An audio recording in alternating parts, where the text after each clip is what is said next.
صلی علی رسوله الکریم اما بعد فاعوذ باللہ من الشیطان الرجیم بسم اللہ الرحمن الرحیم یا ایہا الذین آمنوا اتقوا اللہ وقولوا قولا سدیدا یصلح لکم اعمالکم ویغفر لکم ذنوبکم ومن يطع الله ورسوله فقد فاز فوزا عظيما۔ اللہ تبارک و تعالی اپنے کلام عظیم میں ارشاد فرما رہا ہے، اے ایمان والو اللہ سے ڈرو اور سیدھی سچی نبی تلی بات کہا کرو۔ اللہ تمہارے اعمال کو درست فرما دے گا، تمہارے گناہوں کو بخش دے گا، اور جو شخص اللہ اور اس کے رسول کے کہنے پر چلتا ہے تو وہ بہت بڑی کامیابی حاصل کر لیتا ہے۔ اللہ تبارک و تعالی نے اس مبارک آیت میں پہلے اپنے بندوں کو اپنا خوف دلایا، تقوی کی طرف ان کی توجہ دلائی، اور پھر خدا کے ڈر کا جو تقاضا ہے وہ تقاضا بیان فرمایا کہ جب تمہارے دل میں اللہ کا ڈر ہے تو جب کوئی بات کہو تو سیدھی سچی نبی تلی بات کہو۔ اللہ تعالیٰ کو بناوٹی باتیں پسند نہیں ہیں، بات میں اپنی طرف سے کلی پھندنے لگانا، اونچی کو نیچی کرنا اور نیچی کو اونچی کرنا، یہ اللہ کو پسند نہیں۔ باتیں بنا کر کسی کو گھمانا یہ اللہ کو پسند نہیں ہے۔ اپنی زبان سے کسی کو تکلیف دینا اور کسی کے اوپر کوئی عیب لگانا یہ اللہ کو پسند نہیں۔ آج ہم اور آپ دیکھ رہے ہیں کہ ہمارے دلوں سے خدا کا خوف کس حد تک نکل گیا۔ عوام ہیں تو وہ پرواہ نہیں کرتے کہ ہم کسی کی غیبت کر رہے ہیں یا برائی کر رہے ہیں، کسی کی دل آزاری کر رہے ہیں، اپنی زبان کو کس طرح چلا رہے ہیں۔ پڑھے لکھے ہیں، بڑے بڑے عہدیدار ہیں، بڑے بڑے عہدوں پر منتری بھی ہیں، بڑے بڑے علماء بھی ہیں، اور دوسرے مذہب کے بھی بڑے بڑے گرو ہیں، مگر جب اپنی زبانیں چلاتے ہیں تو معلوم ہوتا ہے کہ کچھ پڑھا لکھا ہی نہیں۔ مذہب میں اور دھرم میں جس کے جو سکھایا گیا ہے اسے پڑھ کر اپنی پیٹھ کے پیچھے ڈال دیا،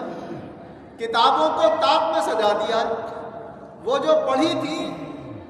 جو پڑھا لکھا تھا نیاز نے، اسے صاف دل سے بھلا دیا۔ جو پڑھے لکھے پر عمل نہیں ہو رہا ہے، اب جو دل چاہ رہا ہے، جو ہماری خواہش اور آرزو چاہ رہی ہے، وہ ہم کہنے پہ تلے ہوئے۔ آج موبائل کھول کے دیکھ لو، کیسے کیسے بیانات لوگوں کے آتے ہیں، ہر دھرم والے کی کیسی کیسی باتیں سامنے آتی ہیں کہ سن کر آدمی کی عقل حیران ہو جائے گی۔ اتنے بڑے عہدے کا آدمی ایسی بات زبان سے کہتا ہے۔ کوئی کسی کو کٹ ملا کہہ رہا ہے، تو کوئی کسی کو بدعقیدہ کہہ رہا ہے، کوئی کسی پر کفر کے الزام لگا رہا ہے، کوئی کسی پر شرک کے الزام لگا رہا ہے، کوئی کسی پر فسق و فجور کے الزام لگا رہا ہے۔ ایک اسٹیج سے ایک عالم دوسرے مسلک کے عالموں کو برا بھلا کہہ رہا ہے۔ زبان چلاتے وقت یہ فکر نہیں کر رہے ہیں کہ ہماری زبان سے کیا بات نکل۔ اللہ کا کلام کیا کہہ رہا ہے؟ نبی تلی بات کہو، سیدھی سچی بات کہو۔ ہم اس پر کتنا عمل کر رہے ہیں؟ حضرت ابو ہریرہ رضی اللہ عنہ سے روایت ہے کہ حضور صلی اللہ علیہ وسلم نے ارشاد فرمایا کہ کوئی بندہ اللہ کی رضامندی کی کوئی بات کہہ دیتا ہے اور اسے اس کی کوئی پرواہ بھی نہیں ہوتی ہے، کوئی توجہ بھی نہیں ہوتی ہے کہ میں یہ کہوں گا تو اللہ راضی ہو جائے گا اور یہ اللہ کی رضامندی کی کوئی اونچی بات ہے۔ فرمایا بے پرواہی میں کہہ جاتا ہے، مگر چونکہ اس کا تعلق اللہ کی رضا سے ہے اس لیے اللہ تعالیٰ اس بات کی وجہ سے اس کے بہت سے درجات بلند فرما دیتا ہے۔ تو فرمایا کوئی بندہ ایسا ہوتا ہے اللہ کی ناراضگی والی باتوں میں سے کوئی بات کہہ دیتا اور وہ اس کی کوئی پرواہ نہیں کرتا، اس پر غور نہیں کرتا کہ میں نے اللہ کی ناراضگی والی کوئی بات کہہ دی، مگر جب اس نے کہی ہے تو فرمایا اس کی وجہ سے وہ جہنم میں گر جاتا ہے۔ تو ہماری زبانیں ہمیں جہنم کی طرف کو لے جا رہی ہیں یا اللہ کی رضامندی کی طرف کو لے جا رہی ہیں؟ ہماری زبانوں سے جو باتیں نکل رہی ہیں اس سے اللہ ہمارے درجات بلند فرما رہا ہے یا وہ ہمیں دوزخ کے قریب کر رہی ہیں؟ یہ ہمیں غور و فکر کر کے اپنی زبان چلانا ہے، اور یہ غور و فکر آدمی جب بھی کرے گا جب اس کے دل میں خدا کا خوف پیدا ہو جائے گا۔ اسی لیے پہلی شرط اللہ نے یہی رکھی، یا ایھا الذین آمنوا اتقوا اللہ، اے ایمان والو اللہ سے ڈرو۔ حضرت سہل بن سعد رضی اللہ عنہ سے روایت ہے کہ حضور صلی اللہ علیہ وسلم نے ارشاد فرمایا کہ اگر کوئی مجھے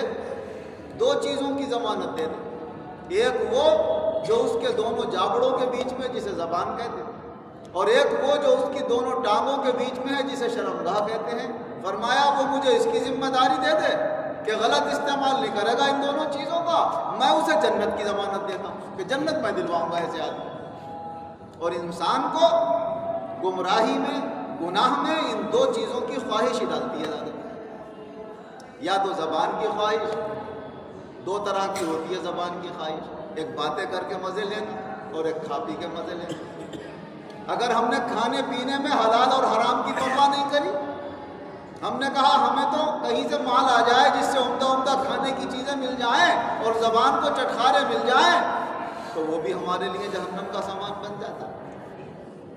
ہم نے سوچا کہ زبان سے یہ باتیں کہنے میں ہمیں مزہ آ رہا ہے، ایک دوسرے کی برائی کرنے میں ہمیں ذرا خوشی ظاہر ہو رہی ہے، کبھی یہ ہنس رہا ہے کبھی وہ ہنس رہا ہے، کبھی وہ اس کو ہنسا رہا ہے کسی کے متعلق بات کہہ کر، کبھی وہ اس کو ہنسا رہا ہے، تو چاہے زبان کے مزے کچھ کہہ کر لیے جائیں یا کچھ کھا کر لیے جائیں، اگر وہ ناجائز طریقے سے لیے جائیں گے تو وہ جہنم میں جانے کا سبب ہے۔ اس لیے ہمیں زبان کو جب کسی کے متعلق کچھ کہیں تب بھی سوچ کر چلانا ہے، اور جب اس سے کچھ کھانے کے مزے لیں تو اس وقت بھی ہمیں سوچنا ہے کہ ہم جو چیز کھا رہے ہیں یہ ہمارے لیے جائز ہے یا نہیں۔ ایسی شرمگاہ کا اللہ نے اس کے خواہشات کے جو جائز راستے رکھے کہ مرد ہے یا عورت ہے جو بھی ہے اپنے نکاح کے ذریعے جو اللہ نے حلال کیا ہے ایک کو دوسرے کے لیے وہ جائز ہے، اور جہاں نکاح نہیں ہے تو وہ حرام ہے۔ ہرگز کوشش نہ کرے اس حرام کے قریب بھی جانے کی۔ اللہ تعالیٰ فرماتا لا تقربوا الفواحش، جو فحش باتیں ہیں ان کے تو قریب بھی مت جاؤ۔ قریب جانے سے فرمایا اندیشہ ہے کہ کہیں اس فحش بات میں مبتلا نہ ہو جاؤ۔ جیسے کہ فرمایا اگر کوئی بادشاہ کی چراگاہ کے قریب اپنے جانور لے جا کر چرائے تو اندیشہ ہے کہ کہیں تمہارے جانور بادشاہ کی چراگاہ میں منہ نہ ڈال دیں، اور ڈال دیں گے تو اس کے کارندے تمہارے جانوروں کو پکڑ لیں، تمہارا نقصان ہوگا وہاں پر۔ فرمایا یہ حرام کی ہوئی چیزیں جو ہیں یہ اللہ کی چراگاہ ہیں، حرام کی ہوئی چیزوں کے قریب مت جاؤ، قریب جاؤ گے تو کہیں اندیشہ ہے کہیں اس حرام کام میں ملوث نہ ہو جاؤ۔ اس لحاظ سے دونوں چیزوں کی ضمانت حضور صلی اللہ علیہ وسلم نے فرمایا آپ مجھے دو، میں تمہیں جنت کی ضمانت دیتا ہوں۔ اور ان میں سب سے بڑی جو ہمارے لیے آخرت میں بربادی کا سبب بنتی ہے وہ بات جو آج کل مولویوں نے لاپرواہی میں اپنی زبانوں سے کہنا شروع کر دیا۔ بس ذرا سی کمی دے گی کسی میں یہ تو دین سے خارج ہو گیا، یہ تو کافر ہو گئے، ذرا سی کوئی کمی دے گی دوسری پارٹی والے ارے یہ تو مشرک ہو گئے، انہوں نے تو شرک کر لیا، یا یہ بھائی فاسق ہو گیا اس کے پیچھے نماز پڑھنا جائز نہیں، یا یہ اہل سنت والجماعت سے خارج ہو گیا، یہ زبان سے باتیں نکل رہی۔ حضرت عبداللہ ابن عمر رضی اللہ عنہ سے روایت ہے کہ حضور صلی اللہ علیہ وسلم نے ارشاد فرمایا تم کسی کو فاسق مت کہا کرو، تم کسی کو کافر بھی مت کہا کرو۔ فرمایا یہ فاسق کہنا کافر کہنا یہ جملے ایسے ہیں اگر تم نے جسے کہا ہے وہ نہیں ہے تو لوٹ کر تمہارے اوپر آ جائے۔ فاسق کہا ہے تو تم فاسق ہو جاؤ گے اگر وہ نہیں ہے، کافر کہا ہے تو تم کافر ہو جاؤ گے اگر وہ نہیں ہے۔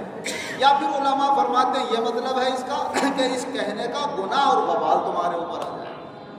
تو کسی چیز کا وبال آئے، اس کی مصیبت آئے، اس سے بہتر کیا ہے؟ حضور صلی اللہ علیہ وسلم نے ارشاد فرمایا من صمت نجا، جو خاموش رہا وہ نجات پا گیا۔